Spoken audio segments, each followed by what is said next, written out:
आपकी किडनी की जो बीमारी है उसकी कैसे जर्नी के बारे में आप अपना बताएं कि कैसे आपकी किडनी की प्रॉब्लम शुरू हुई और आप किडनी ट्रांसप्लांट तक कैसे पहुंची और क्या आपको उस दौरान परेशानियां और जो डाउट्स थे वो थे दिमाग में। मुझे किडनी की डिज़ीज़ स्टार्ट हुई थी जब मैं 25 इयर्स की थी, during my delivery. That is when I was detected with chronic kidney disease.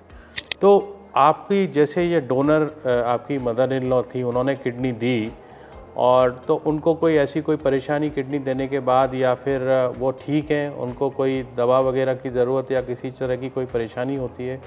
And वो रेगुलरली योगा करती हैं, वॉक करती हैं, एंड मतलब इस एज में भी वो इतनी फिट हैं। उन्होंने अपने आप को किडनी मुझे उससे पहले भी वो काफ़ी फिट थी, बट आई थिंक डोनेट करने के बाद उन्होंने अपने आप को और ज़्यादा फिट किया है। Hello, I am doctor Shyam Bansal. I am director and head of nephrology इन मेदांता मेडिसिटी गुड़गांव।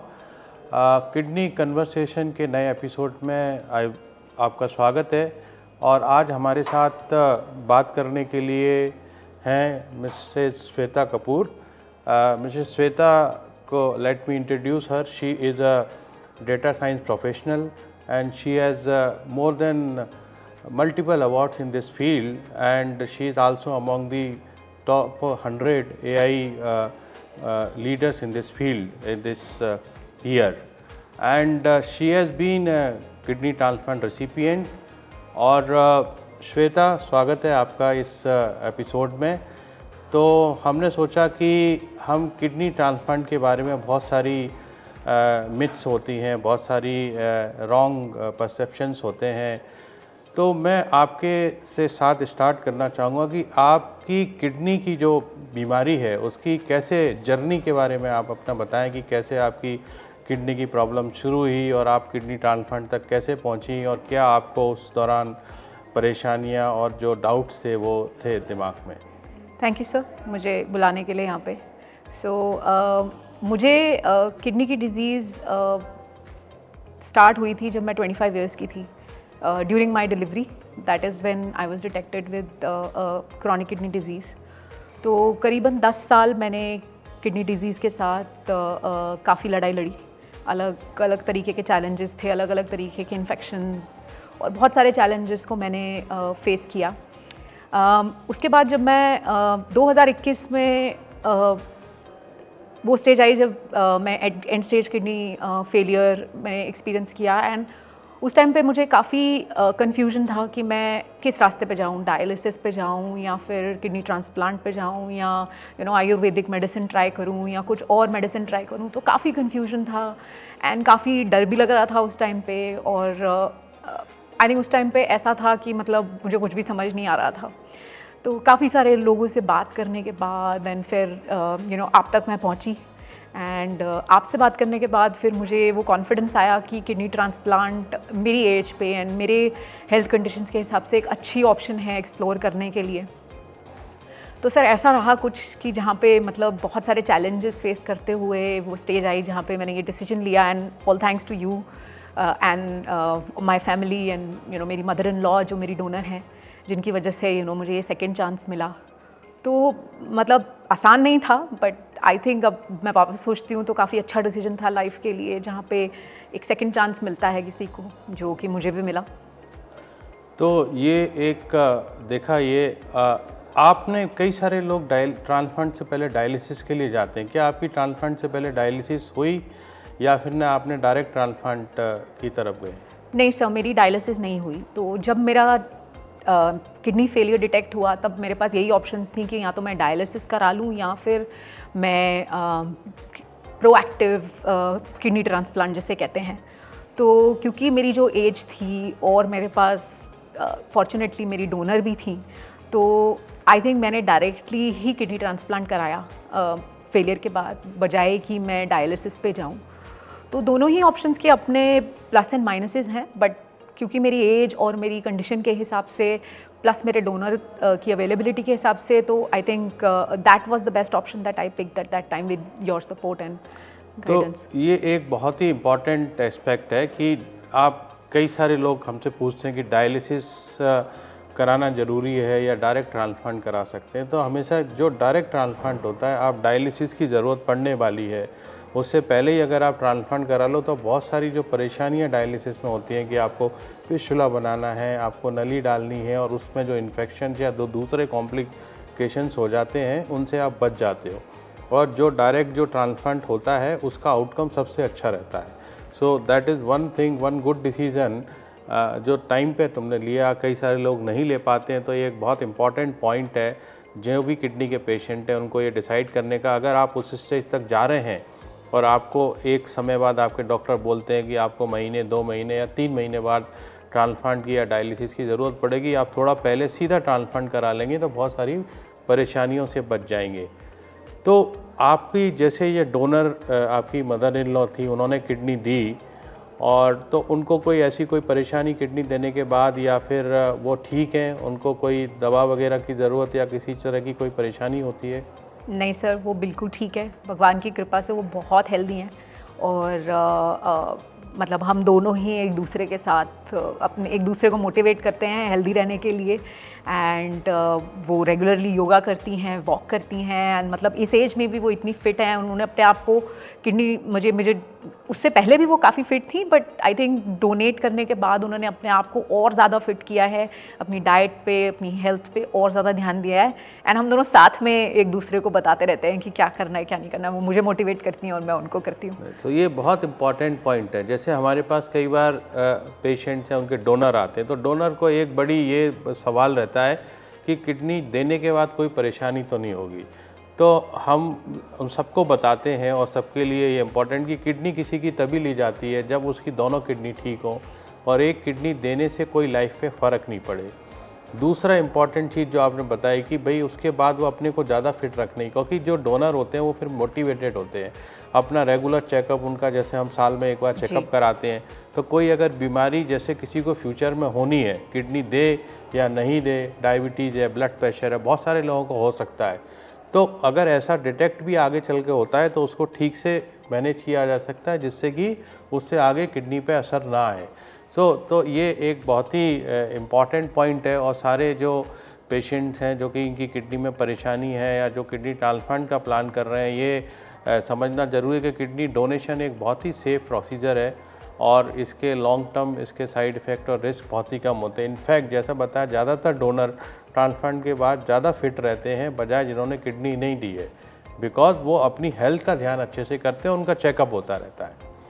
और जैसे आप एक वर्किंग वूमेन भी है, आपकी डॉटर भी है, तो आपको कोई अपने काम करने में कोई परेशानी आई ट्रांसप्लांट के कितने समय बाद आपने अपना जॉब ज्वाइन किया? और रेगुलरली जो आप अपना इतना इम्पोर्टेंट काम करते हैं तो उसमें कहीं पे कोई लिमिटेशन यू फील कि भाई मैंने किडनी ट्रांसप्लांट हुआ है मेरा तो मैं ये नहीं कर पा रहे? नहीं सर, ऐसा नहीं है। मैंने किडनी ट्रांसप्लांट के करीबन 2 महीने बाद ही अपना जॉब वापस ज्वाइन कर लिया था। फॉर्चुनेटली उस टाइम पे वर्क फ्रॉम होम चल रहा था तो वो मेरे लिए थोड़ा आसान था। हाँ, कोविड का बट आई थिंक सर देखिए, इसके अपने चैलेंजेस हैं जिनको आपको कोप करना है। बट अगर मैं बोलूँ कि मुझे ऐसा कोई लिमिटेशन फील होता है तो नहीं, बल्कि ट्रांसप्लांट से पहले जो मेरी लाइफ थी उससे मुझे एक बेटर क्वालिटी ऑफ लाइफ मिली है ट्रांसप्लांट के बाद, जहाँ पे मैं अपनी हेल्थ पर भी ज़्यादा फोकस कर पा रही हूँ एंड अपने काम पर भी कर पा रही हूँ। तो I feel more confident and changed person. मैं अपने आप को फील करती हूँ कि मैंने अपने आप में काफ़ी बदलाव पाया एज अ पर्सन ट्रांसप्लांट के बाद। So two things, you have become more aware of your health and better work-life balance. Absolutely. Because you have gone through the kidney failure and kidney transplant process. तो ज़्यादा अपने health के लिए aware हो गए हैं। तो अब जैसे आपके as a kidney transplant recipient, आपके मन में कुछ ऐसे सवाल हैं जो कि आप डिस्कस करना चाहते हैं और पेशेंट के लिए, अपने लिए, या जो हमारी सोसाइटी में इन जनरल जो इसको लेके जो मिथ्स हैं या भ्रांतियां हैं, कुछ जो आप डिस्कस करना चाहें तो बताएं। सर एक तो मैं पहले आपसे ये समझना चाहती हूँ कि जो हम इम्यूनोसप्रेसेंट्स लेते हैं, मैं भी लेती हूँ दिन में 2 बार रेगुलरली, तो इनके ऐसे क्या साइड इफ़ेक्ट्स हैं जिनके बारे में मुझे भी पता होना चाहिए एंड बाकी लोग जो ये ऑप्शन चूज़ करना चाहते हैं उनको भी पता होना चाहिए। सो जैसा कि आपने बताया कि इम्यूनोसप्रेशन लेते हैं। इम्यूनोसप्रेशन मतलब वो दवाइयाँ जो कि शरीर की इम्यूनिटी को सप्रेस करती हैं। वो शरीर की इम्यूनिटी को सप्रेस करने वाली दवाइयाँ क्यों देते हैं? क्योंकि हम जो किडनी डालते हैं वो फॉरेन किडनी होती है। बॉडी जो किसी भी पर्सन की किडनी बाहर के पर्सन की एक्सेप्ट की जो मोनोजाइगोटिक ट्विंस हैं उनके अलावा जो भी अगर ट्रांसप्लांट आप करेंगे तो उसको अपनी बॉडी रिजेक्ट करने की कोशिश करेगी। तो उस रिजेक्शन को रोकने के लिए ये दवाइयाँ दी जाती हैं, ठीक है। तो ये होती हैं ये दवाइयाँ। अब इनके साइड इफ़ेक्ट होते हैं क्योंकि आप आर्टिफिशियली कुछ कर रहे हो जिसमें कि बॉडी की इम्यूनिटी सप्रेस हो रही है, तो उससे क्या होता है कि इन्फेक्शन की रिस्क हो सकती है। कुछ दवाइयों से आपकी शुगर्स बढ़ सकती हैं, ठीक है। ये दो मेन साइड इफ़ेक्ट ये होते हैं। और अगर शुगर होती है तो फिर आगे चल के हार्ट की प्रॉब्लम बढ़ सकती है। तो यूजली हम क्या करते हैं कि हम we keep a fine balance between the immunosuppression की ज़्यादा इम्यूनोसप्रेशन ना हो जिससे इम्यूनिटी बहुत सप्रेस हो जाए, और ऐसा भी नहीं कि आप अगर दवाइयाँ एकदम कम कर दोगे या कई लोग दवाइयाँ मिस कर देते हैं तो आपकी किडनी में रिजेक्शन हो जाएगा। तो ये समझना बहुत ज़रूरी है कि ये दवा टाइम पे लेना और एडिक्वेट डोज इसके, जैसे हम टेक्रोलेमस दवा देते हैं उसका लेवल मेंटेन करते हैं, क्योंकि एक लेवल से कम अगर उसका लेवल जाएगा तो किडनी में रिजेक्शन शुरू हो जाएगा। तो इसलिए बैलेंस करते हैं, इसलिए बीच बीच में टेस्ट करके देखते हैं रिपोर्ट्स कैसी आ रही हैं, लेवल कैसा आ रहा है, आपको इन्फेक्शन तो नहीं हो रहे हैं।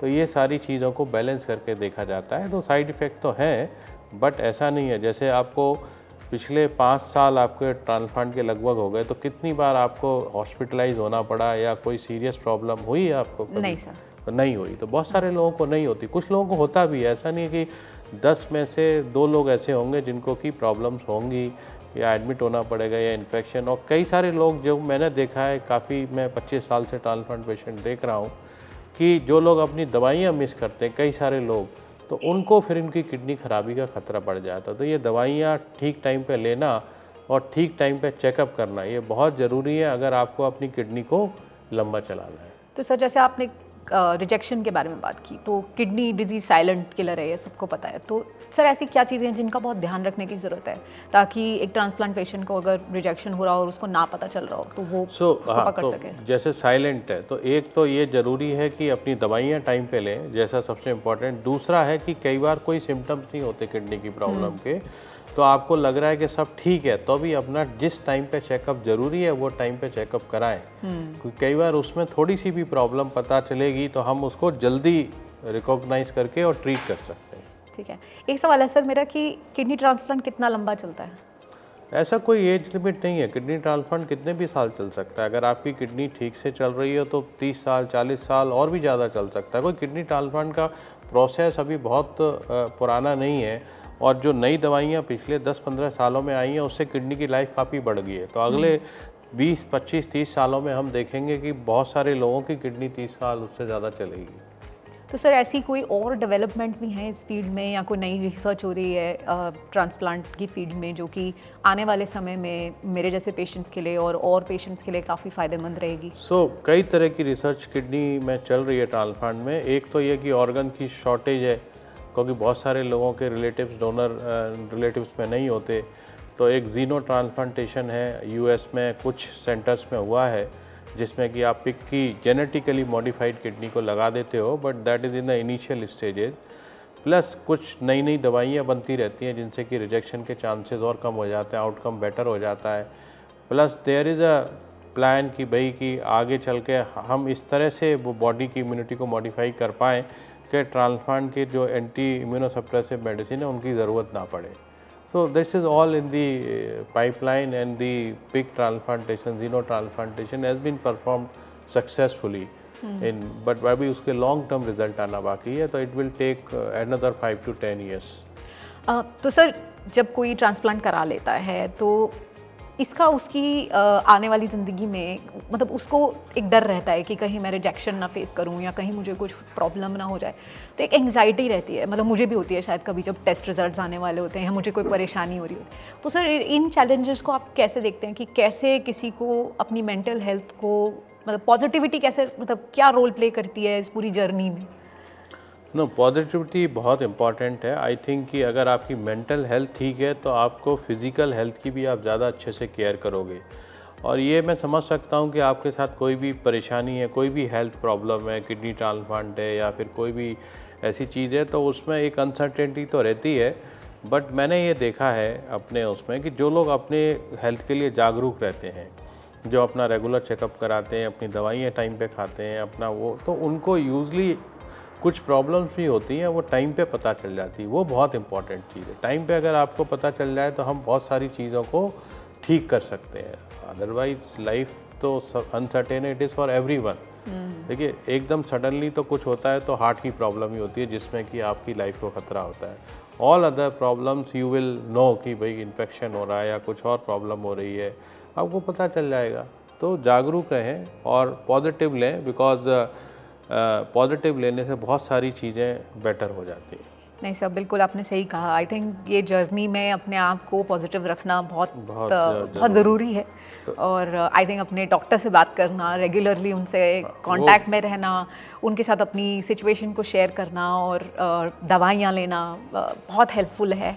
एंड बाकी आई थिंक मैं सर मतलब एक लास्ट आपसे कहूँगी कि अगर इस वक्त कोई ऐसा इंसान है जो इस प्रॉब्लम के थ्रू जा रहा है एंड वो सोच रहा है कि मैं ट्रांसप्लांट कराऊं ना कराऊं, कहाँ जाऊं, तो आप उसे कुछ मैसेज देना चाहोगे?